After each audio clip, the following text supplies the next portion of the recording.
SER TV presenta Rendición de Cuentas. Saludos amigos, bienvenidos a Rendición de Cuentas, su programa con informaciones importantes de la semana, deportivas nacionales e internacionales, y con la entrevista y los análisis de la situación internacional. Para este programa vamos a tener lo siguiente. Proyecto habitacional nuevo Brooklyncito impactará a unas 300 familias que por años vivieron en un marcado hacinamiento. La gobernadora de la provincia de Panamá, Karla García, resalta éxito del programa Pacificando mi Barrio en su primera fase.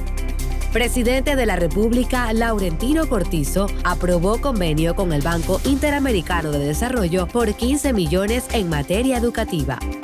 Aprueban en tercer debate el proyecto de ley del Plan Colmena. Ministra de Relaciones Exteriores, Erika Moines, cumplió misión oficial en la República Popular China. Y en las notas del mundo, tenemos que Rodrigo Chávez gana las elecciones presidenciales de Costa Rica con el 52.9% de los votos. Además, Ucrania está sumida en una guerra sin sentido. Y en las deportivas, con apoyos e incentivos para los atletas, el deporte panameño crece. Bien, y ahora vamos con las noticias nacionales y deportivas. Luego un cambio y estamos de regreso. Pronto regresamos con Rendición de Cuentas.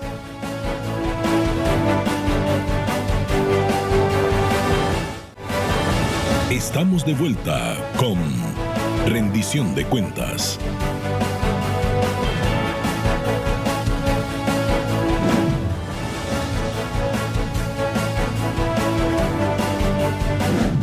El Sindicato Único de Trabajadores de la Construcción y similares y la Cámara Panameña de la Construcción lograron un acuerdo en el convenio colectivo y evitaron la huelga.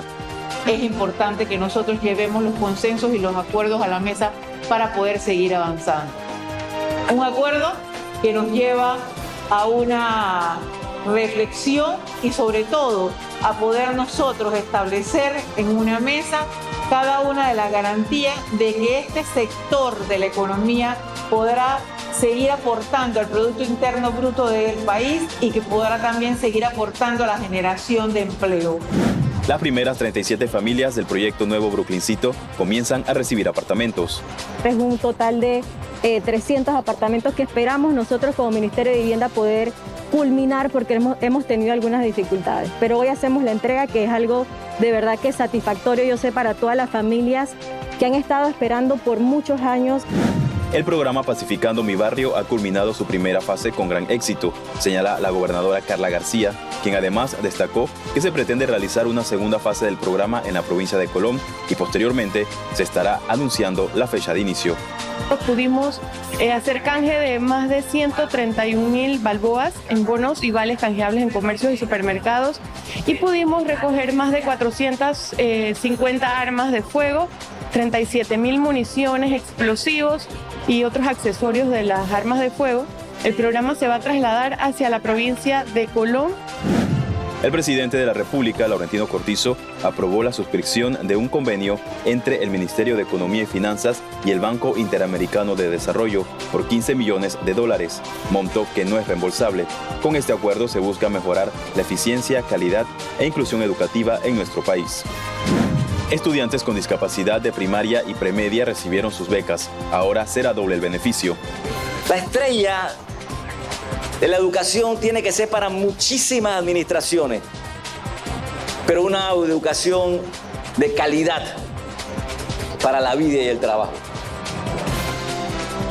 O sea que no es solamente el tema de la administración Cortizo, la estrella esa de la educación, y después que venía otra administración, esa estrella se va apagando. El Pleno de la Asamblea Nacional aprobó en tercer debate el proyecto de ley 794 del Plan Colmena, iniciativa presentada por la ministra de Desarrollo Social, María Inés Castillo, y cuyo objetivo es erradicar la pobreza y desigualdad en los corregimientos más vulnerables del país. Lleva y eleva el Plan Colmena a estrategia nacional mediante ley que ya estamos llevando a cabo a nivel nacional, priorizando y focalizándolo en los 300 corregimientos más vulnerables y de pobreza en nuestro país, en esa estrategia que es ir sentando las bases en la lucha contra la pobreza y la desigualdad. El Plan Colmena comprende programas y proyectos existentes o creados para el futuro, junto a ofertas multisectoriales del gobierno central y los gobiernos locales, elevando el decreto ejecutivo del Plan Colmena a ley de la República. La ministra de Relaciones Exteriores, Erika Moines, cumplió misión oficial en la República Popular China, donde sostuvo una reunión bilateral con su homólogo y consejero de Estado, el canciller Wang Yi, a quien presentó la agenda panameña en 3 áreas: cooperación, comercio e inversión y diálogo político. El mercado chino representa un enorme potencial para el sector agricultor y ganadero de Panamá, y esta certificación será un paso decisivo para lograr el acceso efectivo.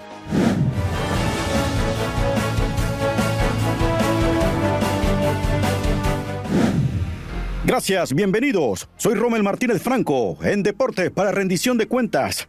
Y en la celebración del Día Internacional del Deporte, atletas panameños de diferentes disciplinas recibieron por parte del presidente de la República, Laurentino Cortizo, y el director de PAN Deportes, Héctor Brands, importante apoyo económico como parte del programa de estímulo deportivo.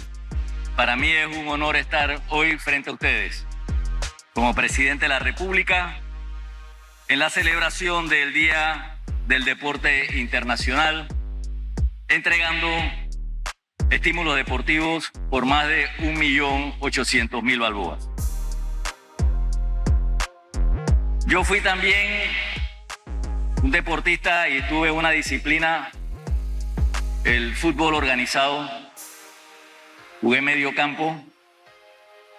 Obviamente no a la altura de ustedes, pero sí un equipo que tenía algo que es sumamente importante en la vida y en el deporte, que es la disciplina. Y de disciplina es poco lo que yo les puedo decir,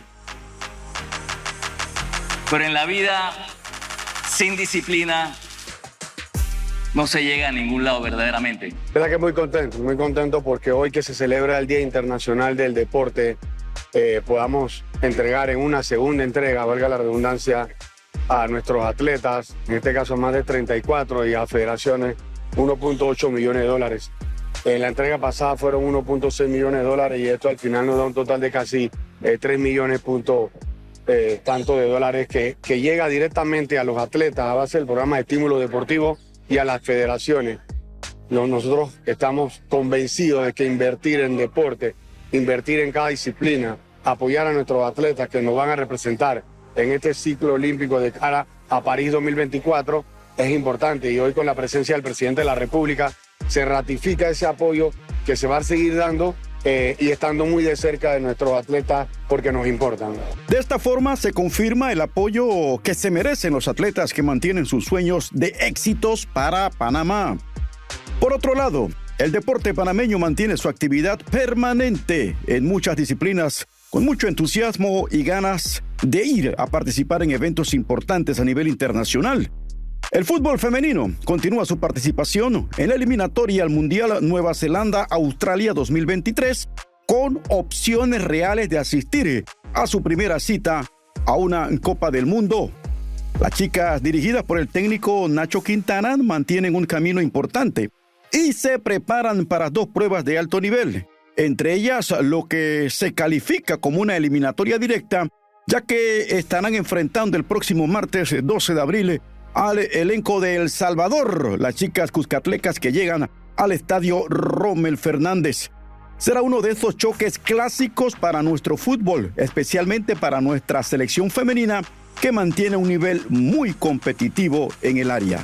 Mientras que el baloncesto masculino sub-21 realiza su segunda temporada con importantes valores que buscan convertirse en los próximos líderes del futuro de uno de los deportes de conjuntos más emblemáticos de nuestro país. Sí, bueno, bastante contento de que iniciamos por segundo año consecutivo la categoría sub-21. Tal como te mencionaba hace un rato, Rommel, esta categoría la hicimos más bien porque entre la juvenil y la mayor nos dimos cuenta que había muchos jugadores que se estaban quedando por fuera y esta categoría es más bien para que estos jugadores se muestren. Ha sido una categoría bastante interesante, al igual que la femenina sub-16, y esperemos que el torneo termine de la mejor forma. Sí, yo creo que nosotros vamos a tener muchos jugadores que han salido de este torneo para la selección mayor y bueno, de aquí a ahí para que el coach de la selección mayor pueda escoger también algunos jugadores. Bien, no hay duda de que la actividad deportiva se mantiene constante en muchos deportes donde jóvenes prospectos y adultos buscan el anhelado triunfo por nuestro Panamá. Para Rendición de Cuentas en Deportes, soy Rommel Martínez. Bien, estamos de regreso. Cuando volvamos vamos a tener a nuestro analista internacional tocando temas interesantes como los resultados de la elección de Costa Rica y lo que viene en Francia mañana. Y luego nuestra entrevista de la semana con el doctor Benjamín Colamarco. Ya estamos de regreso. Pronto regresamos con Rendición de Cuentas.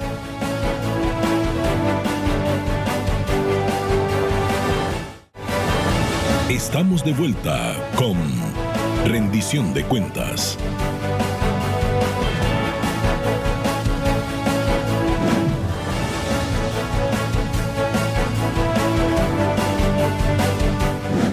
El domingo pasado, Rodrigo Chávez fue escogido como nuevo presidente de Costa Rica. La jornada electoral se llevó con total calma, donde la gran protagonista fue la abstención, que alcanzó el 42.85%.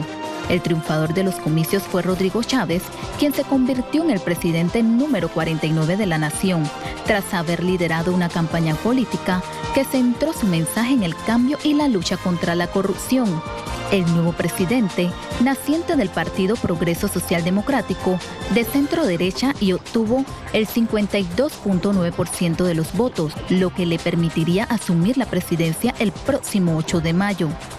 Para un periodo de 4 años, el economista fue ministro de Hacienda en el 2019 y 2020 y antes de ello desempeñó diferentes cargos en el Banco Mundial. Chávez recibe una Costa Rica con una economía seriamente afectada que intenta recuperarse tras la pandemia del COVID-19 y que busca ser mucho más atractiva para los inversionistas y el turismo. La Organización Mundial de la Salud ha informado de la detención de una nueva variante del COVID-19, que podría situarse como la más contagiosa hasta la fecha. La nueva denominada cepa XE sería el resultado de la combinación entre la variante original del Omicron BA.1 y el sublinaje BA.2, también llamada Omicron silenciosa, tal y como han señalado desde la OMS. El estudio de las nuevas variantes continúa pese al descenso de contagios y la presión hospitalaria, reconociendo actualmente hasta 3 nuevas mutaciones denominadas XD y XF, junto a la ya nombrada XE, la cual sería la que más preocupa a las autoridades sanitarias. Según destacó la OMS, las primeras estimaciones sobre la variante XE indican una ventaja en la tasa de crecimiento de la comunidad de un 10% en comparación con la BA.2. Sin embargo, este hallazgo requiere confirmación adicional. La cifra de desplazados internos a causa de la guerra en Ucrania ha ascendido a más de 7 millones, según ha informado la Organización Internacional para las Migraciones, lo que se suma a los más de 4.2 millones de personas que han huido del país. La cifra de desplazados internos supone un aumento del 10% respecto a la registrada el 15 de marzo. La gente sigue huyendo de sus hogares a causa de la guerra y las necesidades humanitarias sobre el terreno siguen aumentando. Según la organización, se necesita urgentemente corredores humanitarios para permitir la evacuación segura de civiles, garantizar el traslado seguro de suministros y la entrega de una ayuda humanitaria muy necesaria. El estudio refleja que el 50% de las familias desplazadas tienen niños, el 57% cuenta con personas ancianas y el 30% tiene personas con enfermedades crónicas. Según la OMS, casi la totalidad de la población mundial respira aire contaminado y malo para la salud. Estas conclusiones son el resultado de una combinación de datos recolectados, explicó el Departamento de Medio Ambiente Cambio Climático y Salud de la OMS. En un informe indicó que una cifra récord de más de 6.000 zonas urbanas en 117 países vigilan ahora la calidad del aire. Ello representa alrededor del 80% de la población urbana mundial. Sin embargo, respiran niveles peligrosos de partículas finas y de dióxido de nitrógeno. Y la más expuesta son las poblaciones que viven en países de ingresos bajos o medio. El informe de la OMS estima que unas 7 millones de personas mueren cada año a causa de la contaminación del aire, y es por ello que se ha propuesto un rápido cambio a energías verdes al ser la quema de combustibles fósiles el mayor contaminante del aire. La OMS está pidiendo medidas urgentes para frenar el uso de combustibles fósiles para reducir los niveles de contaminación del aire, ya que dice que esto amenaza la salud de miles de millones de personas, lo que lleva a la muerte prevenible de millones.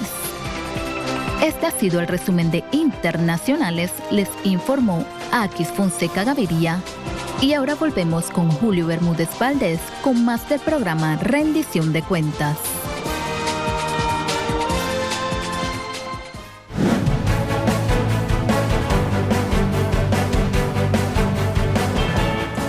Bien, amigos, vamos a nuestro segmento internacional en Rendiciendo Cuentas, análisis internacional. La semana pasada tuvimos con nosotros al analista Marcos Castillo, a quien hemos invitado nuevamente, analizando el tema de Costa Rica, y él precisamente en esos análisis que hace daba por sentado la ventaja que tenía Chávez sobre el expresidente Figueres, y en efecto Chávez ha sido el ganador de las elecciones en Costa Rica. También esta semana se define la situación en Francia. Hay dos rivales muy cercanos, tanto el presidente Macron como la señora Le Pen, y sobre esos dos temas vamos a conversar con Marcos Castillo. Bienvenido, Marcos, y gracias por tus aportes. Viste en el clavo, como dice por ahí. ¿Cómo ves la situación de Costa Rica ahora que Chávez ha ganado?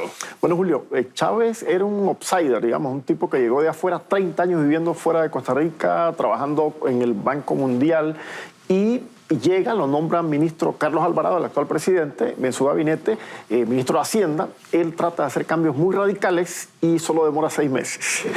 Luego sale del gobierno y en ese momento tiene una comunicación con una periodista que tú debes conocer también, Pilar Cisneros, por supuesto, muy emblemática en Costa Rica.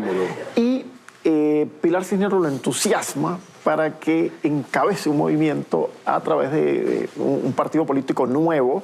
Entonces, un partido político nuevo. Nuevo, correcto. Importante eso, correcto. Entonces, en Costa Rica pasa algo, es increíble cómo han ido los partidos políticos, los tradicionales, saliendo.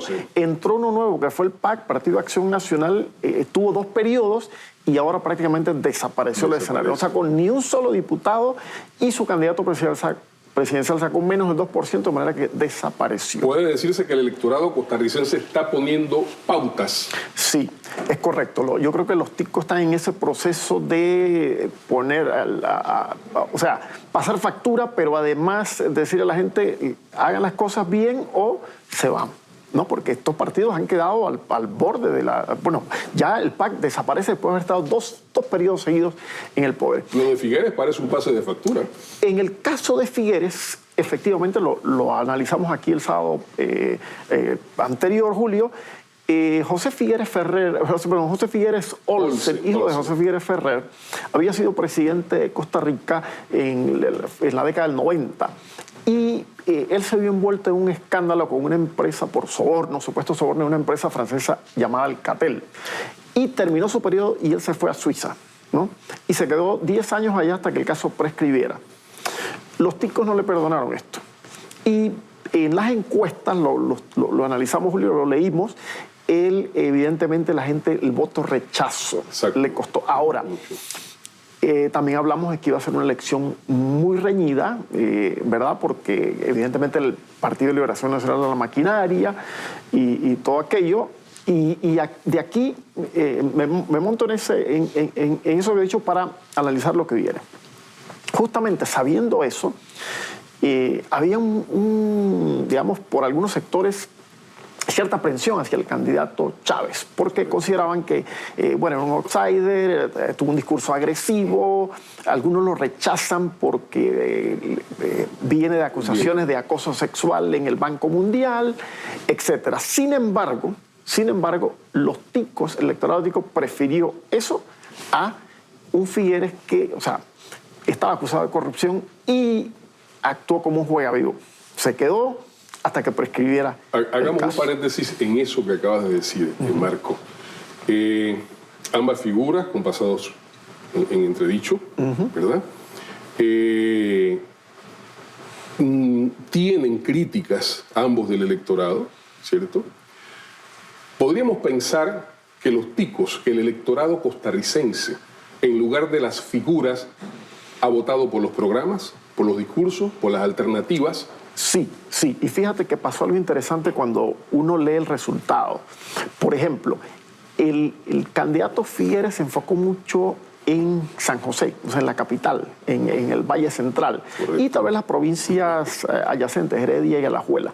Pero Punta Arenas, Cartago, Limón y Guanacaste votaron mayoritariamente por el candidato Chávez, hoy presidente electo, porque fueron decisivas. Claro, y fue un discurso más abarcador, fue un discurso para el excluido. Perfecto. ¿No? Entonces, en el otro caso... los votantes se están haciendo presentes, totalmente, se están haciendo sentir. En el otro caso, y creo que así es un paralelismo con Panamá, para tomar en cuenta en el próximo proceso electoral, el voto rechazo.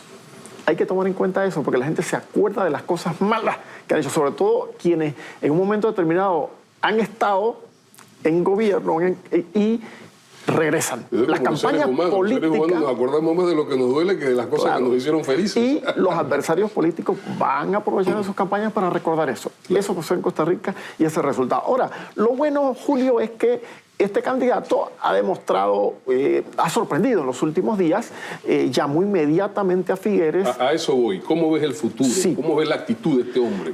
Mira, contra pronósticos, él llamó al candidato Figueres al día siguiente para que fuera a su casa. Al principio no le contestó, dice que lo llamó 5 veces, le mandó un emisario y al final se reunieron ayer en la casa del presidente electo. Y allí él después tuvieron una conferencia de prensa. Y él manifestó que, bueno, va a tomar lo mejor del programa de liberación, algunos puntos que considera que son muy buenos, pero además pidió una reunión con la bancada del partido y la va a hacer con los demás partidos. Claro, él sabe, él solo tiene 10 diputados. Él necesita negociar, él necesita hacer consensos. ¿Se vislumbra entonces una especie de gobierno de unidad? No creo que hasta allá, porque, digamos, Figueres habló de que harán una oposición responsable y que van a apoyar las cosas buenas, etcétera. Pero yo sí creo que él va a hacer alianzas con otros partidos. Digamos, puede ser que la Unidad Social Cristiana, puede ser que otros partidos más pequeños que tienen un número significativo de diputados para hacer la mayoría, porque allá necesitan como 29 diputados para tener una mayoría simple. Unidad, ¿no?, en la diversidad.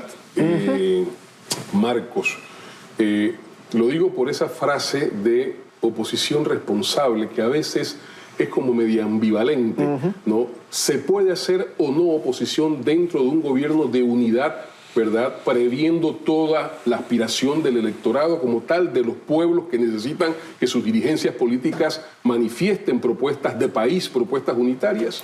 Yo creo que el electorado tico en ese sentido fue sabio, distribuyó muy bien el voto para la asamblea. Entonces tenemos una asamblea donde ninguno tiene mayoría. El que más diputados tiene es Liberación Nacional, el partido de Figueres, pero tiene 19.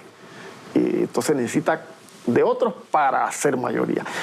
De manera que los está obligando en un momento crítico, Julio, porque el país necesita salir de una situación económica, de una negociación que tuvo con el Fondo Monetario Internacional y que Chávez ha dicho que quiere revisarla porque cree que hay otros aspectos donde se puede mejorar. Perfecto. Costa Rica, entonces, ha dado una lección esta semana. Hay cosas positivas que pueden servirle a los otros países. Correcto. Vamos al término de Francia, donde las cosas están bastante interesantes. Este domingo hay elecciones. Este domingo hay elecciones.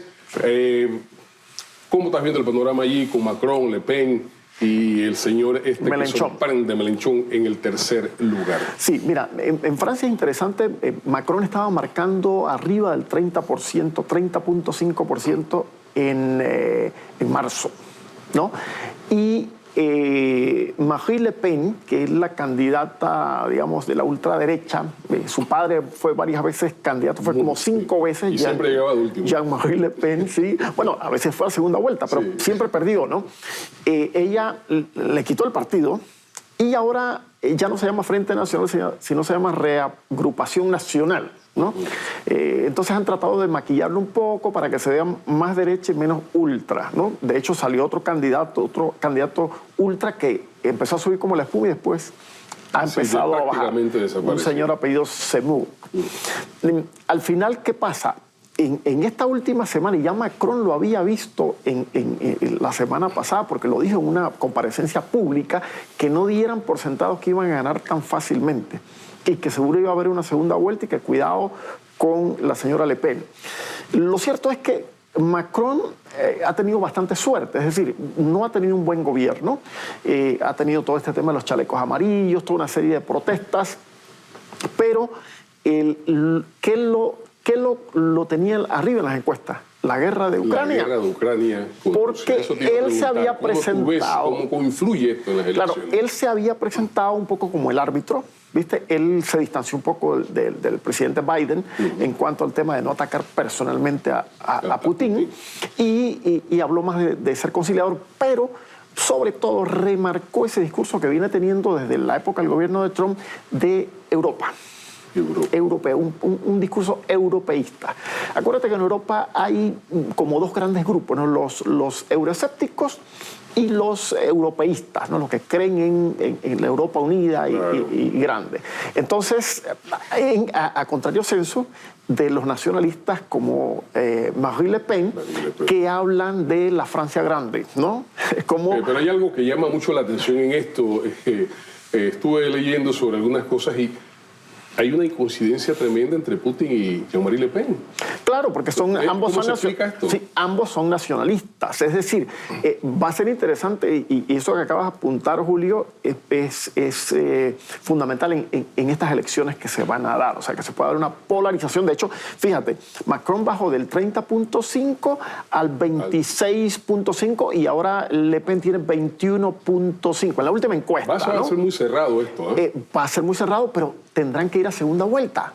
Claro. ¿Qué va a pasar en la segunda vuelta? ¿Cómo se va a estructurar la correlación de fuerzas? Claro. ¿Cómo van a ser las alianzas que vienen? Claro, eso va a ser lo interesante. Si a Macron le va a alcanzar para convencer a los franceses de que su opción europeísta es mejor que la de Le Pen. Pero por otro lado, hay un fenómeno político, lo mencionaste, de la Francia insumisa, de Jean-Luc Mélenchon. Jean-Luc Mélenchon es un político francés de origen español y su discurso es mucho más radical, digamos. Él habla de si él gana las elecciones, va a sacar a Francia de la OTAN, va a declararla neutral. O sea, creo que es un discurso para el cual quizás todavía el electorado francés no está preparado. No está preparada Francia todavía para esto. Pero es interesante porque está marcando ya 16%. Ya entró. Claro. 16%. Hay un colectivo francés que está respaldando esa posición. Sin duda. En Francia, tradicionalmente, y después de la Cuarta República, creo, que allá lo van cambiando según cambian las constituciones, la Quinta República. Los socialistas y, digamos, los conservadores habían estado un poco alternando. Los socialistas fueron bajando. La última vez que estuvieron en el poder fue con François Hollande, ¿no?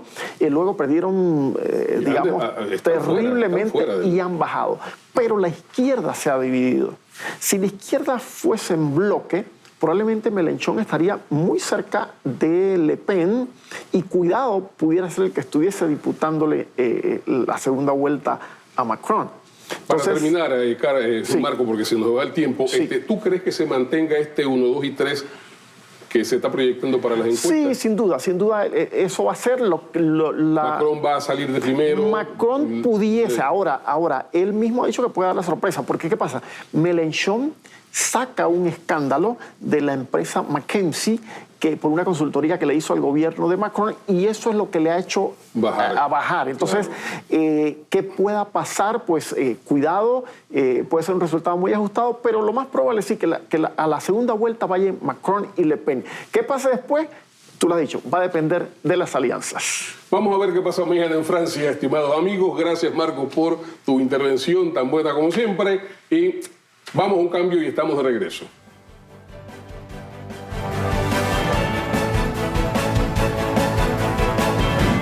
Pronto regresamos con Rendición de Cuentas.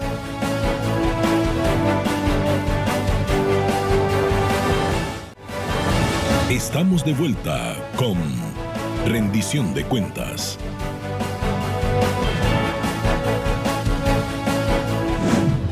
La Secretaría de Seguimiento a la Ejecución y Cumplimiento está a cargo de Benjamín Colamarco. La Oficina de Gobierno tiene la responsabilidad de brindar apoyo al presidente en los siguientes objetivos: monitorear la direccionalidad estratégica al proyecto del gobierno, orientar la asignación de recursos en función de las prioridades del plan, traccionar el aparato público en función de los objetivos del plan de gobierno, evaluar el cumplimiento de las metas de gestión y analizar el entorno. La Secretaría ha sido clave para dar seguimiento a las acciones por la pandemia y al plan de recuperación económica. Tras 34 meses de gobierno, se han realizado 100 giras de trabajo comunitario, actividad por medio de la cual se han entregado millones de balboas en beneficio de las comunidades, sobre todo a las que forman parte del Plan Colmena. Las cifras indican que en el último semestre de 2021, la inversión del Estado para impulsar la economía del país fue de 2.785 millones y la ejecución presupuestaria del gobierno central en 2021 fue del 96%, la ejecución más alta de los últimos 15 años. La Secretaría de Seguimiento a la Ejecución y Cumplimiento es una dependencia del despacho del presidente de la República, Laurentino Cortizo, y busca dar seguimiento a las tareas principales y acciones prioritarias del plan estratégico del gobierno y de cualquier otra instrucción emitida por el jefe del Ejecutivo.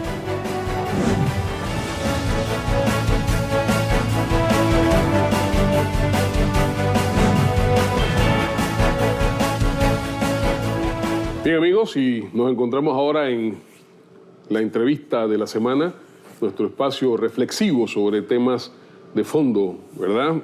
Para esta semana hemos invitado con nosotros al secretario de Seguimiento de Proyectos del Gobierno, al doctor Benjamín Colamarco. Muchas gracias por estar con nosotros. Vamos a hacer un balance de lo que ha sido la labor del gobierno en este primer trimestre del año 2022.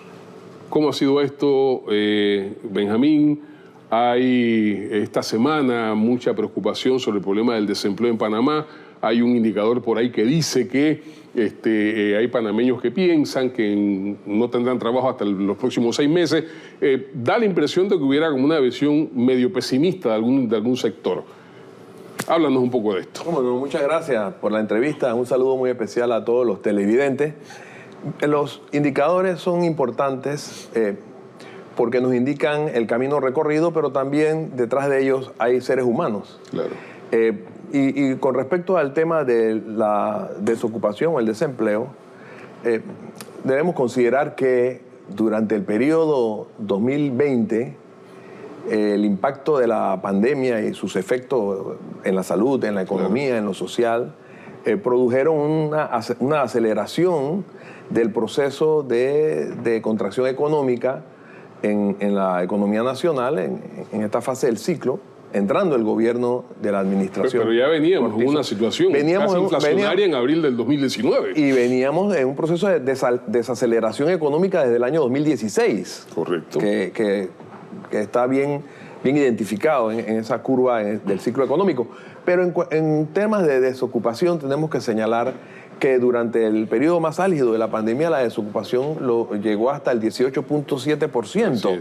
Y tenemos que decir que al cierre del año 2021 la desocupación bajó del 18%, superior al 18%, al 11%. Es decir, hemos bajado de más de... Eso es prácticamente en noviembre del año pasado. En noviembre del año pasado. Ahora hay nuevos indicadores que a lo mejor están incluso más bajos. Eso significa que el plan de recuperación económica que conocemos nosotros como PRE de la administración Cortizo, desarrollada por todo el equipo de gobierno, sobre todo haciendo énfasis en aquellos proyectos que tienen un alto impacto en el factor multiplicador de la economía, están dando sus resultados. A eso iba. ¿Cómo va el plan de reactivación económica? El plan de reactivación económica. ¿Dónde tenemos los principales efectos? Yo quisiera aprovechar para señalar el enfoque de la administración Cortizo con relación a la coyuntura en que nos ha tocado vivir durante estos 25 meses de los 32 meses de la administración, 25 meses han sido en una situación de pandemia. Sin embargo, estamos superando esa etapa. Nunca se detuvo el trabajo. Y el enfoque que le dio el presidente Cortizo a enfrentar esta tormenta tan terrible para la humanidad, inédita, para lo cual no había ningún manual de cómo enfrentarla, fue lograr el equilibrio, un balance entre lo social, la salud y la economía. Salvar vidas, el primer componente. Claro. No podíamos nosotros pensar como administración Cortizo en nada de lo que viniera a futuro si primero no establecíamos una estrategia y un plan y programas que pudieran garantizar, salvaguardar la mayor cantidad de vidas posible. Salvar vidas. En este primer trimestre, y perdona que te interrumpa, Colamarco, en este primer trimestre, durante la cuarta ola, ¿no?, en los meses de enero y febrero, estaba el susto, porque las cifras se dispararon. Sin embargo, en este mes de abril, finalizando marzo y entrando abril, hemos tenido varios días en los que no ha habido una sola víctima del COVID-19, lo que habla muy bien de la forma como el gobierno y como las autoridades de salud han enfrentado este problema. Y eso es correcto. ¿Por qué? Porque efectivamente ese balance, ese equilibrio entre la salud, lo social y lo económico implicó de manera sistémica poder balancear esta situación. Y en el sector salud hay que reconocer el enorme esfuerzo que se ha hecho. En primer lugar, la disciplina que se requirió y la claridad de objetivos. Y entender datos como estos. Cuando inició la pandemia solamente se tenían 175 UCI, es decir, unidades de cuidado intensivo. UCRE, o sea, unidades de cuidado respiratorio, no había ninguna, 0.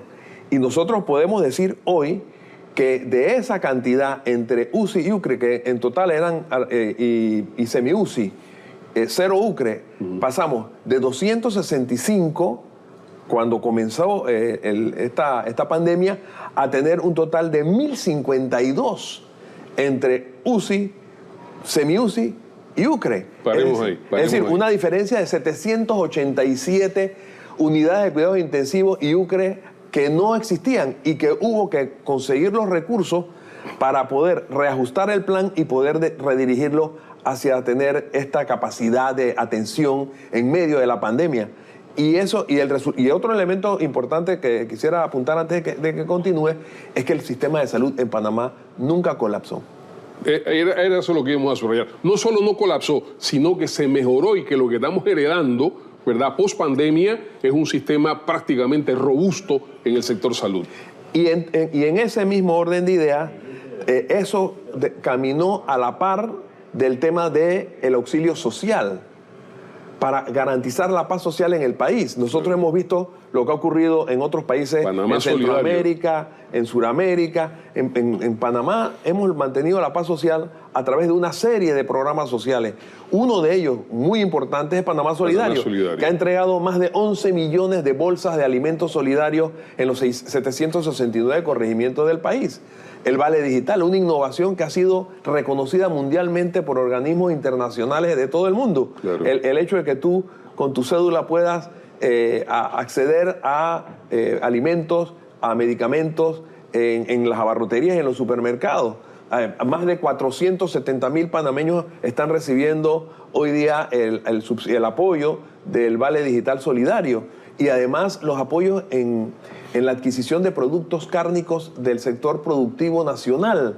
Las importaciones se han disminuido, se han suspendido y hemos fortalecido desde la administración Cortizo, desde el equipo de gobierno, se ha fortalecido la capacidad productiva nacional, a los productores nacionales, pese a las dificultades que se han tenido producto de la pandemia y producto de la guerra en el este, ahora pues la guerra en el este de Europa. pero el sector agropecuario, por ejemplo, un dato importante, creció 3.5% claro. En el año 21. A diferencia del acto agresivo que tuvimos prácticamente en el quinquenio pasado, que había mantenido al sector agropecuario en una esquina. Así es. Y luego, la salud, lo social, lo económico, el plan de recuperación económica, decía, se ha logrado recuperar empleos y se camina para preservar empleos y desarrollar mayores oportunidades de empleo. Ayer, el día miércoles, en el Consejo de Gabinete se aprobó el programa de empleo solidario presentado por el Ministerio de Desarrollo Agropecuario para ampliarle las oportunidades a las mujeres y a los jóvenes del empleo, el empleo solidario. En el sector social, ayer, por ejemplo, el presidente de la República cumplió la gira de trabajo comunitario número 100. Vamos a eso.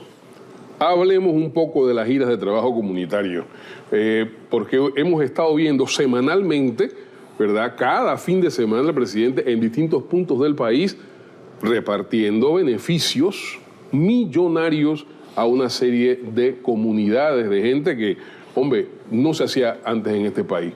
Háblanos de eso. Las giras de trabajo comunitario son el esfuerzo articulado de la administración Cortizo en equipo, de manera disciplinada, para acercar este esfuerzo a las comunidades con proyectos y programas concretos y están dentro de una estrategia general social, que es la estrategia Colmena. Dicho sea de paso, se aprobó. Se acaba de legalizar, esta semana. Se hace una ley. Hay una ley, se aprobó la ley del plan Colmena, y estas giras de trabajo comunitario se inscriben dentro de una estrategia social novedosa para el país de acercamiento del gobierno a las comunidades. Gobierno central, gobiernos locales, consejos provinciales de coordinación, juntas comunales, comunidad organizada en un sistema con lo que el presidente llama el reloj Colmena, claro, que tiene 12 componentes que se articulan para mejorar las condiciones y la calidad de vida de las personas en esas comunidades. 300 corregimientos, ¿no? 300 corregimientos del país. 700.000 personas. Y hay que señalar que las giras de trabajo comunitario se inscriben en el marco de ese esfuerzo de la estrategia social Colmena. Y repito, ayer se cumplió con la gira GTC, como le llama el presidente, número 100. Hay un énfasis que ha hecho siempre el presidente prácticamente desde que llegó a la presidencia, y ha sido la de sentar las bases de la lucha del país contra la pobreza multidimensional. ¿Cómo se ha venido desarrollando eso? Bueno, efectivamente, el Plan de Acción Uniendo Fuerzas y el Plan Estratégico de Gobierno, que ha tenido que ajustarse producto de los efectos de la pandemia, ha implicado entender que este esfuerzo, este Plan de Acción Uniendo Fuerzas, va encaminado a un objetivo estratégico: derribar la sexta frontera. ¿Qué significa derribar la sexta frontera? Significa sentar las bases para disminuir los niveles de pobreza y de desigualdad, para lo cual hay una serie de programas, proyectos, actividades y acciones del gobierno que caminan en esa dirección. No es que vamos a acabar con la pobreza y la desigualdad en este periodo. Claro. Eso sería mentir. Pero sí se pueden crear las condiciones para que eso que le creen viabilidad, claro, a ese proceso de conquistar la sexta frontera. Y de ahí las leyes que se vienen aprobando, ¿no? Que tienen una lógica, claro, en el desarrollo del accionar del gobierno nacional, comprometido con los sectores más débiles de la sociedad y con un proceso de desarrollo integral del país que permita generar más cantidad de empleos, darle oportunidades a la juventud, darle espacio justo y equitativo a las mujeres, de tal manera que haya una capacidad de avanzar en la correcta dirección histórica en momentos de dificultad, pero que se ha tenido la fortaleza de ir hacia adelante. El presidente tiene un sistema muy, muy claro de gestión. Primero, trabajar en equipo. Segundo, hacerlo con transparencia.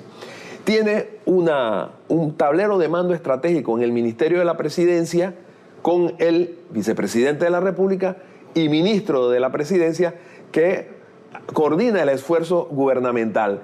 Y obviamente el sistema es muy sencillo: observar, analizar, recomendar y luego pasar al proceso de decisión, donde se produce la decisión. En ese espacio de tiempo, ¿el equipo duerme algo? No. Porque es que a mí me da la impresión de que esta máquina como que no para, ¿no? Hay poco tiempo para dormir, pero existe un compromiso profundo de la administración Cortizo para enfrentar las dificultades y generar ese optimismo que requiere la sociedad para enfrentar la dificultad de manera resiliente y salir adelante, porque hay buenas perspectivas. Bueno, ya le dije indicadores importantes. Claro. Por ejemplo, pese a estas dificultades y a la disminución de los ingresos tributarios y no tributarios producto de la pandemia, también hemos de decir que el presupuesto de inversiones durante el periodo 2020 y 2021 no paró. Logramos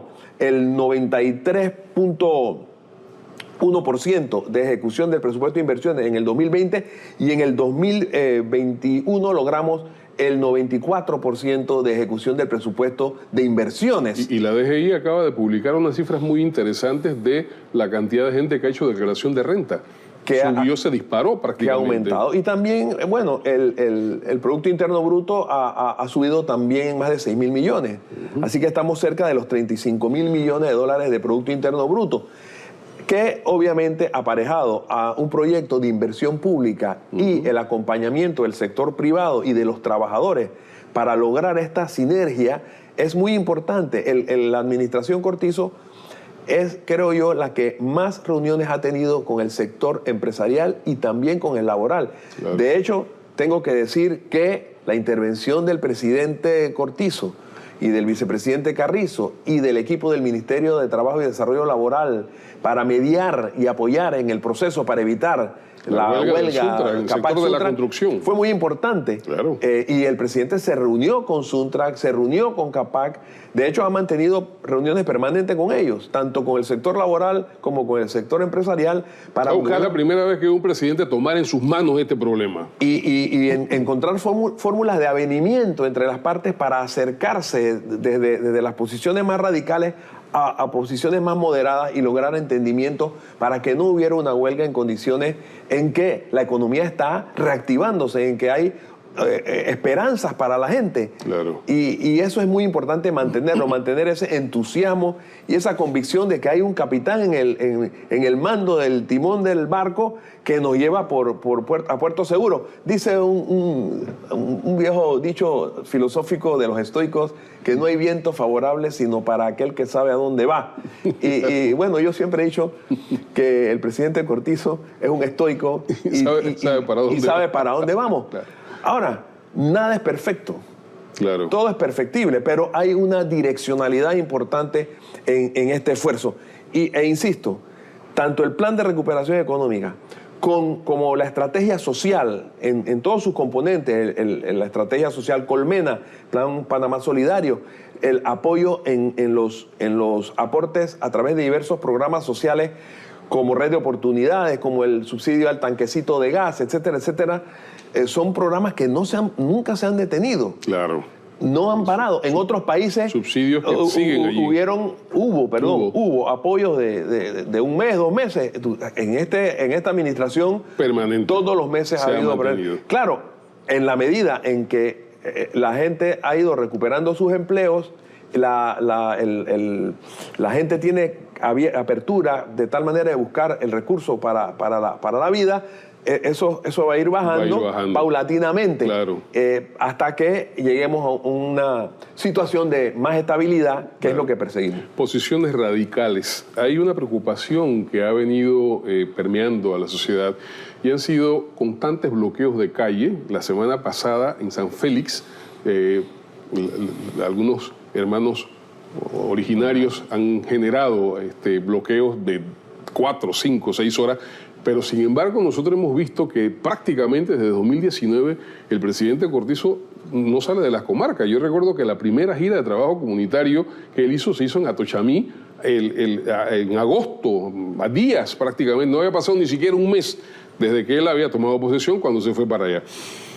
¿Cómo vamos cómo se va a enfocar esto? Bueno, ¿Qué es lo que hay allí? Porque ayer, a las comarcas se les estaba atendiendo. Ayer la GTC número 100 fue en la comarca Nave-Buglé. ¡Ave María! Bueno, en estos últimos cierres han sido porque los hermanos, un grupo de hermanos originarios no quieren vacunarse y no quieren que se vacunen a los niños en la escuela y querían que a nivel nacional se eliminara la vacunación, siendo que la vacunación, que por cierto tenemos más del 77% de panameños y panameñas con el esquema completo de vacunación, que ha permitido... Que es lo que ha salvado vidas. Que es lo que ha salvado vidas y ha permitido que haya un proceso que no generara tanta o más presión sobre el sistema. Claro. Porque las vacunas nos han ayudado. Y recuerden que... Y además ha ayudado a la economía, porque sin salud no hay economía. economía. Pero además han sido las dos vacunas más... las mejores, las de mejor calidad. Las de mejor calidad. Son las que tiene Panamá, no es como otros países. Panamá ha tenido y tiene las dos mejores vacunas, las más seguras. Y han estado aplicándose de una manera extraordinaria a través del plan con vacuna. Señala, por ejemplo, desde el año pasado a esta parte, de la gente que ha fallecido, casi el 90% era, 97%, no tenía el esquema completo de vacunación. Perfecto. Entonces, ¿qué querían que no hubiera vacuna? El presidente ha sido muy cuidadoso. Si ustedes se dan cuenta, la intervención de la fuerza pública, muy respetuoso de la democracia y de la participación democrática. Es un compromiso que tiene el presidente Cortizo, que tiene el vicepresidente Carrizo y el equipo de gobierno. El presidente no ha querido usar la fuerza pública. Si ustedes hacen un ni confrontación, ni represión, comparativo con las dos administraciones anteriores, hay una gran diferencia. Sí, se generan problemas. Diálogo, negociación. Pero se busca la negociación, se evita la confrontación, se busca el consenso. No hay la intervención de disparo, de gases lacrimógenos, de perdigones, sino se busca la concertación, la conciliación. Ahora, eso no quiere decir que haya un gobierno débil, ¿eh? El gobierno es un gobierno que tiene una determinación, pero comprende la incertidumbre que se ha producido durante estos 25 meses de situación humanitaria global y entiende esta situación y tiene la prudencia de la administración de esta situación para evitar que haya una situación más allá de lo que se requiere para mantener la estabilidad social. Ahora, la percepción que deja la actual situación es que los gobiernos fuertes tienen la capacidad del diálogo. Los gobiernos débiles siempre tienen que recurrir a la fuerza pública para la represión, para los gases lacrimógenos, para darle a la gente, porque no hay forma de cómo se lleven. Sin embargo, aquí, y lo decíamos hace algunos días, tuvimos aquí a la ministra Doris Zapata Acevedo, cuando nos decía que esta capacidad de diálogo que Panamá tiene es una especie de producto exportable, porque en la región Panamá es el ejemplo. Y hemos demostrado que el diálogo es la alternativa posible, claro, en todas circunstancias. Bueno, lo acabamos de ver con la intermediación entre Capac y Suntra, por ejemplo. Y quiero decir que es muy importante porque decía que el plan de recuperación económica tiene una incidencia muy grande en las obras que lleva adelante el Estado Nacional. Y quiero dar unos datos importantes que llevamos nosotros en la torre de control de la Secretaría de Seguimiento de Presidencia. Por ejemplo, cuando entró la administración Cortizo, encontramos 1.108 proyectos abandonados, detenidos o con algún tipo de problema. Heredados de la administración Martinelli y que la administración Varela no tocó. Los dejó ahí abandonados. De dos administraciones, porque además hay que señalar que durante la última administración hubo una sobreestimación de los ingresos y en consecuencia, al tú sobreestimar ingresos, también generas órdenes de compra o contratos que no corresponden con la capacidad financiera. Y al final apareció el hueco fiscal allí. Exactamente. Bueno, de hecho, ustedes saben que se encontraron más de 1.800 millones de dólares de cuentas por pagar a proveedores nacionales. Pero bueno, no quiero... Cuentas que venían de hace rato. De los últimos 10 años. Compromisos que se evadieron. Pero no quiero hablar del pasado, quiero hablar del futuro y de la esperanza. Hago este señalamiento solamente para tener un dato estadístico para poder vincularlo con una lógica a lo que es el plan de reactivación económica.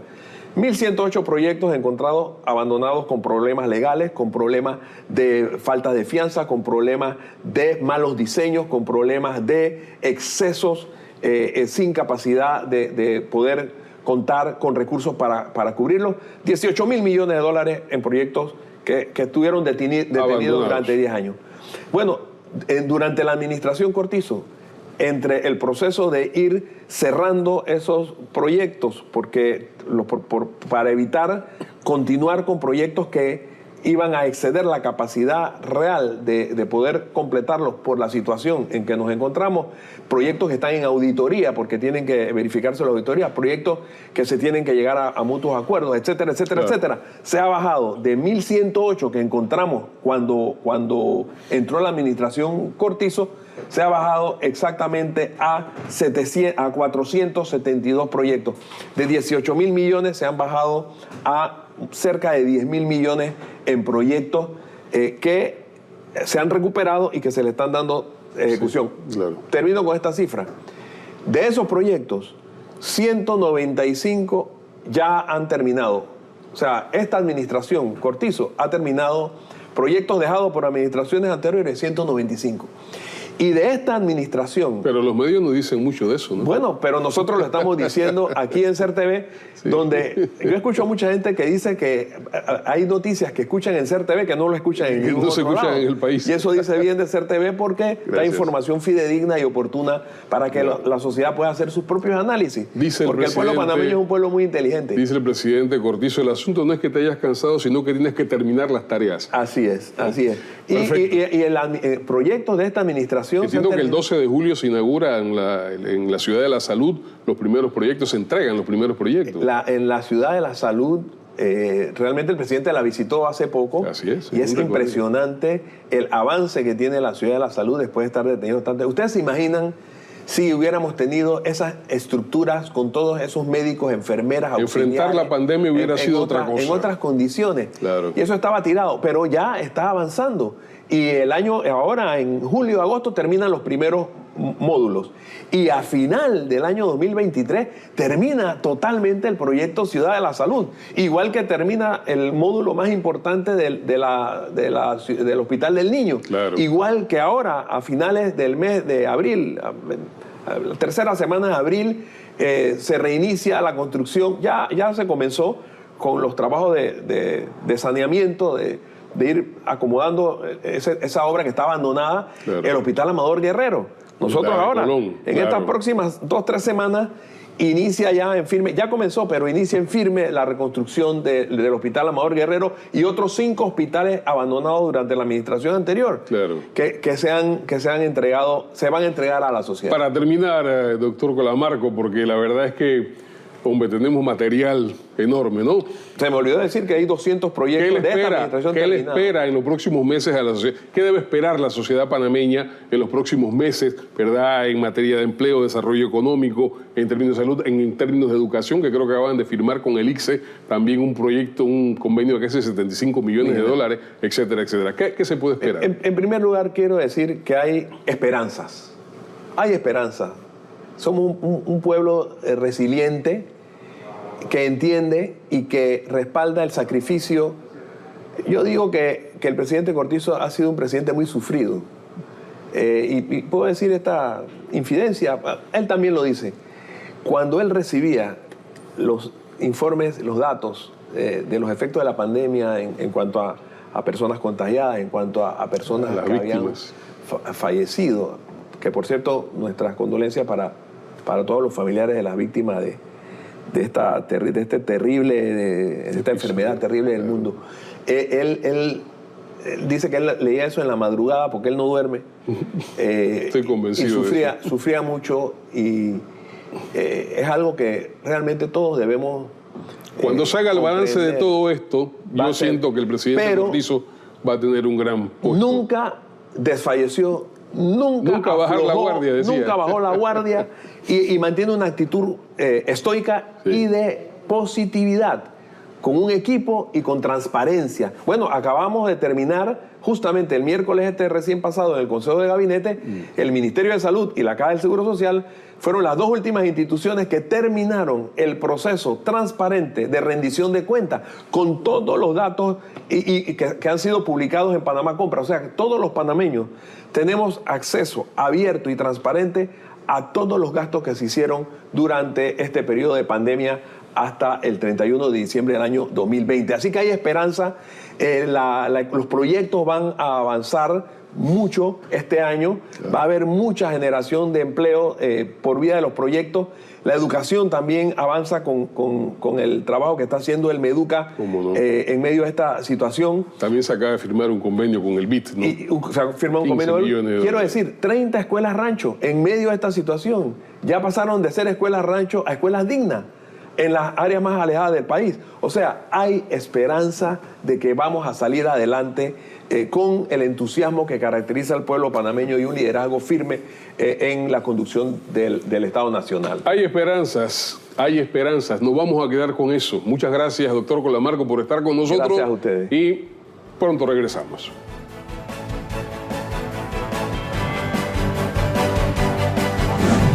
Pronto regresamos con Rendición de Cuentas.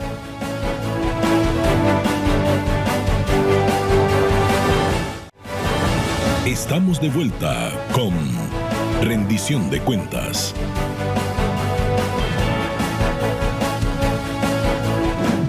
Bien, amigos, y esto ha sido Rendición de Cuentas esta semana. Esperamos que lo presentado haya estado a la altura de sus expectativas.